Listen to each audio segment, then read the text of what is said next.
Alright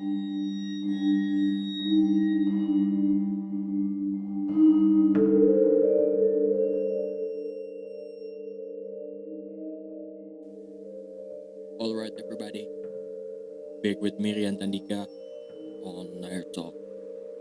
And now we're gonna talk about or we're gonna read about another scary story. This story comes from one of my friend. She lives in another city. She lives in another city. So I don't wanna spell the name.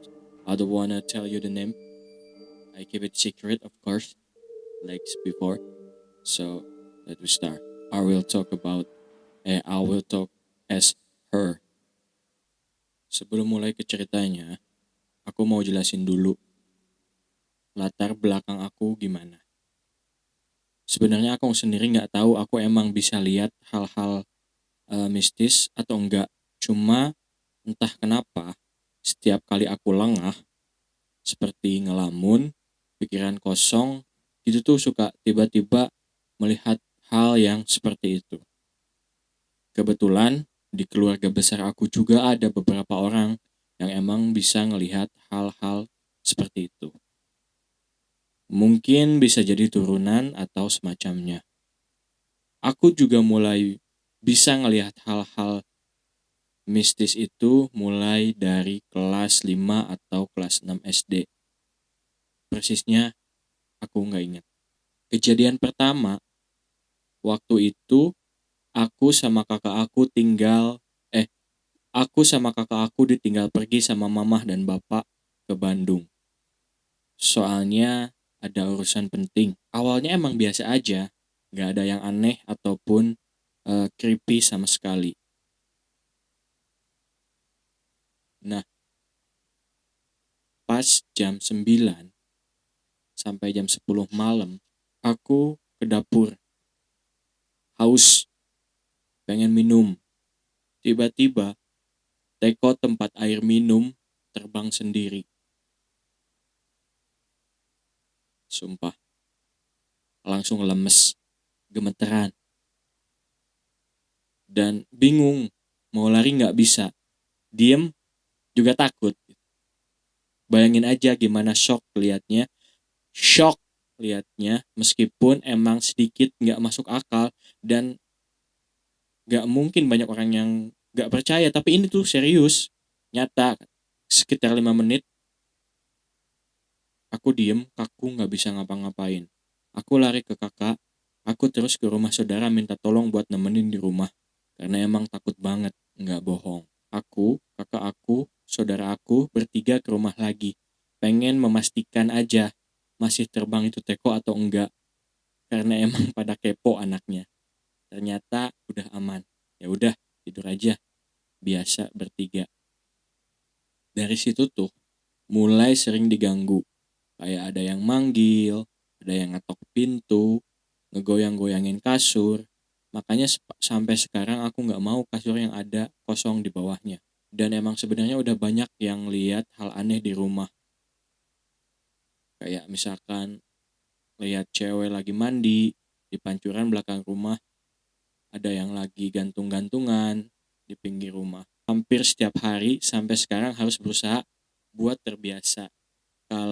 Buat terbiasa berani. Kalau lagi bengong suka ngeliat kayak gitu.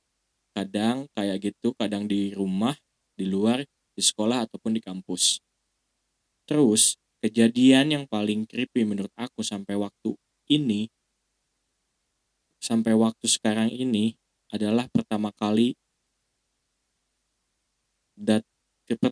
aku datang nginep ke rumah kakak aku yang di Bandung. Jadi sekitar jam 11 siang nyampe ke rumah kakak.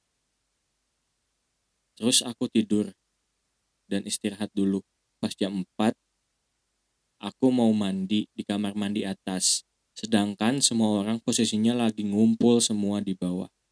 Nah, pas lagi mandi, tiba-tiba showernya mati sendiri. Di situ sih masih positive thinking aja gitu. Mungkin emang dijailin sama bapak, aku yakin.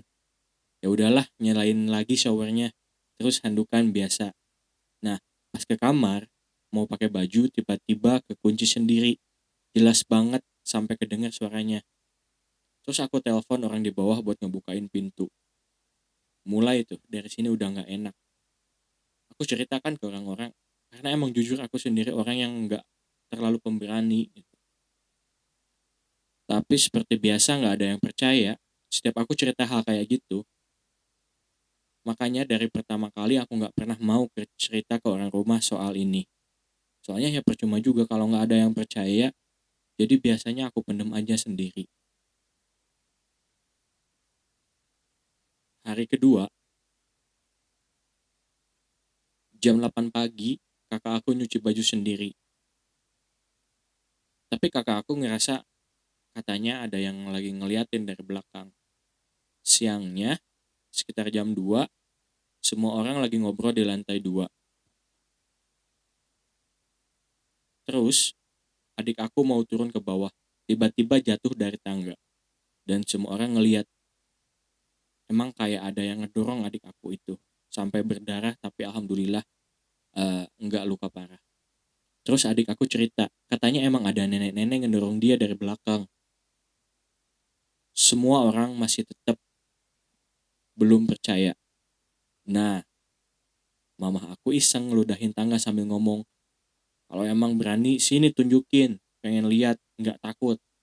Emang kesannya nantang. Jadi mungkin si makhluk goibnya itu ngerasa upset gitu atau gimana lah gitu. Sorenya mama aku tidur baru 5 menitan, terus tiba-tiba kayak ada orang yang lagi minta tolong ke orang lain. Aku sama keluarga aku yang lain mikirnya mama aku tuh lagi ngigo, jadi didiemin aja, nggak diapa-apain. Mama aku bangun, nangis keringetan, katanya diajak pergi, harus ikut sama nenek-nenek dibawa naik domba hitam. Tapi untungnya pas di jalan tiba-tiba ada orang yang ngebisikin, jangan ikut, jalanmu masih panjang, sambil ngasih pecut gitu. Mama aku berusaha buat ngelawan itu nenek-nenek sampai bangun. Nggak lama dari situ tiba-tiba bibi aku nangis kayak yang lagi kesakitan, padahal nggak kenapa-napa. Akhirnya semua orang percaya, emang bener creepy sih menurut aku. Well, eh, sekian cerita dari teman saya ini. Emang cukup creepy sih. It's really creepy, I think. Alright, eh terima kasih buat pencerita sudah mengirimkan cerita ini, dan saya kira hampir sama dengan pencerita sebelumnya, eh bahwa dia itu punya apa ya, punya sesuatu gitu, makanya dia bisa melihat hal-hal seperti itu. Hmm, tapi sih semoga si pencerita ini tetap baik-baik saja, dan semoga pencerita-pencerita yang sudah mengirimkan cerita saya tetap baik-baik saja gitu. Jangan sampai ada hal-hal yang tidak diinginkan menghampiri mereka gitu. Sekali lagi saya di sini maksudnya cuma ingin berbagi, siapa tahu ada yang belum tahu tentang hal-hal seperti ini. Saya di sini niatnya untuk menghibur dan berbagi. Eh, Mungkin cerita ini akan menjadi eh, cerita terakhir untuk beberapa waktu ini. Maksudnya cerita seram terakhir. Saya akan tutup dulu. Saya akan tampung dulu, maksud saya akan tampung dulu beberapa cerita seram, dan akan saya saring lagi, akan saya kurasi lagi mana yang bisa saya bagikan dan mana yang tidak gitu. Dan untuk podcast selanjutnya saya akan uh, berbagi cerita seperti biasa. Ya, mungkin jika setelah wabah ini berakhir, baru saya bisa bercerita dengan teman-teman lagi gitu. Maksudnya bisa secara langsung gitu, secara berhadapan gitu. Mungkin kedepannya akan seperti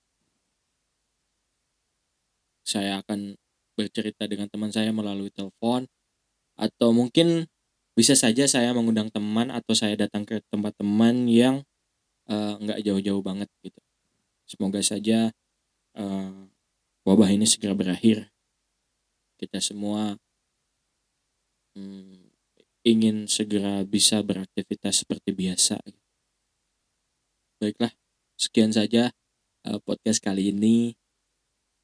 Tolong bagikan ini jika kalian merasa ini bermanfaat dan ini menghibur, karena hal kecil seperti itu bisa sangat berarti bagi saya. Itu oke. Sekian pesan dari saya. Stay safe, stay at home, panjang umur seni-senian, stay creative, and bye-bye.